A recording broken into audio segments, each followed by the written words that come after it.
The city of Vancouver is holding open houses to discuss the future of the Georgia Viaducts. Could we be one step closer to their demolition? Let's start the Free Talk.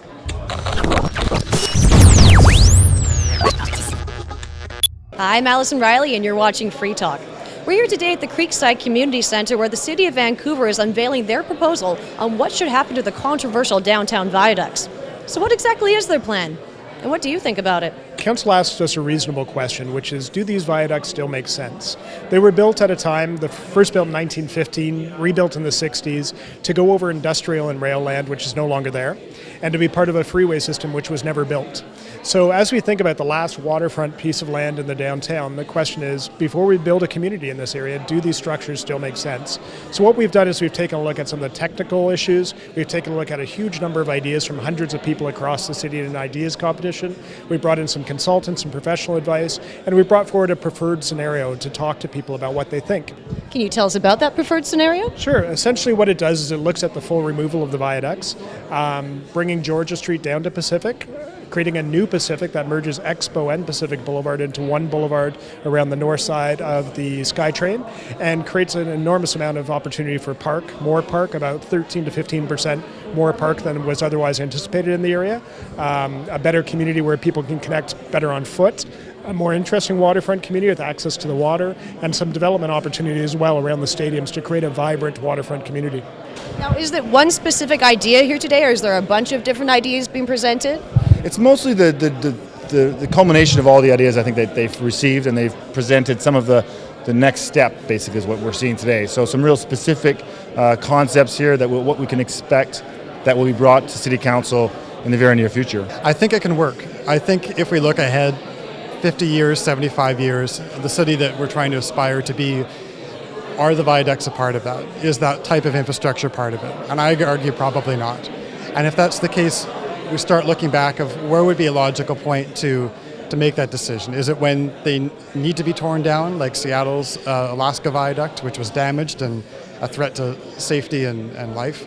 Is it a case when it's becoming too expensive to maintain? Or is it a case when you have an opportunity to think 20 years out, 30 years out, what do we want this part of the city to be like? I do think that housing in what used to be Hogan's Alley does make sense, and that's an opportunity to kind of knit together Chinatown, Strathcona, downtown East Side with Mount Pleasant and the whole area that's going up the hill from there, which is right now cut off psychologically or physically with those barriers. Isolated from what? Gastown and Chinatown connect very well to downtown on the street grid right now. Actually, the most isolating feature for those areas is the SkyTrain guideway, which isn't going anywhere. Because the SkyTrain guideway is actually lower to the ground, so impeding pedestrian movement, and it's the one that has the fences that is still going to be fenced off afterwards. Our viaducts here actually are quite elegantly built, where they have very wide spacing between pillars, they're very high, and they're a single pillar. Unlike the Gardner, which is multiple pillars, low to the ground, very difficult to build in and around. These viaducts can easily have fantastic urban spaces under them, and actually if you look at Concord's old plans, before Geoff Meggs started this dog and pony show, they were going to build all their new towers in and around the viaducts, even between them. So obviously if the developer could do it, so could the city.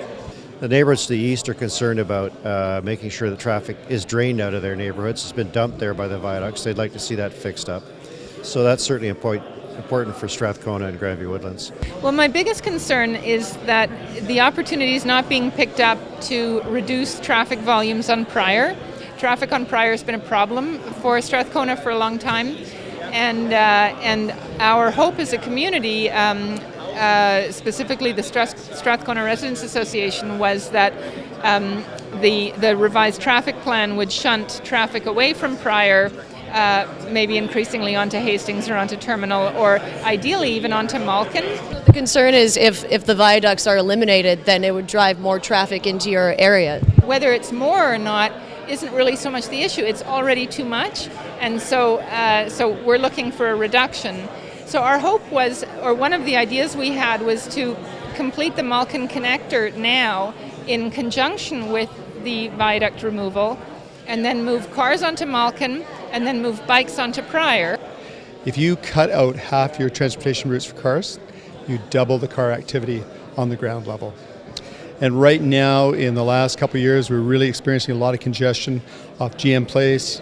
Now the newly rehabilitated BC Place. They're talking about putting the art gallery over in that area too. We've got the Queenie up in that area. We've got the Ford Theatre up that way. There's so much congestion now, it's going to make a lot more problems. Boston tore theirs down, replaced it with a higher capacity tunnel, as is Seattle with the Alaskan Way Viaduct. Seoul, they tore one of their many elevated viaducts down. And the reason why they did that was because this elevated viaduct was actually a duplicate service of another existing free-flow high-capacity road. So these are all things they won't mention. Downtown Vancouver is almost an island. They forget this fact too. It's not like other cities in the world where they have the luxury of a continuous grid. We don't. It's only about 1.5 kilometers to 2 kilometers wide, the eastern wedge there, and the majority of Metro Vancouver lives to the east. And also, actually, another point is the province has recently released that they don't want to revamp St. Paul's Hospital. They actually want to build a new one, guess where? Right at the eastern end of the Georgia Viaduct. Well, it only takes 2 seconds to think that the Georgia Viaduct is a fantastic way to fast-track ambulances straight to the hospital from downtown Vancouver. And that's the thing, is it's the industrial route as well. That's where the cement trucks use it, the dump trucks to build the new condos, the train trucks, delivery vehicles. And you really want those on the surface? I don't. Now, obviously, the city is holding open houses like this one to get people's opinions, people like yourself, and there's lots of people here today. Do you think people are going to be heard? They've got comment boxes here. Do you think it can make a difference? Or do you feel that this plan is just going to go ahead no matter what? Okay, let's have a bet. I'll bet it go ahead no matter what. You want to put some money in it? I'll bet you $20 it's going to go ahead no matter what. I think this is more than a concept, by the way. I think it's a plan. And it seems like you're concerned about ulterior motives, it seems. Well, it makes one suspect because there's a lot of motivation to develop. And I'm not against developers. I think good developing is a really good thing to have. I think with lots of citizen input and lots of good opportunities.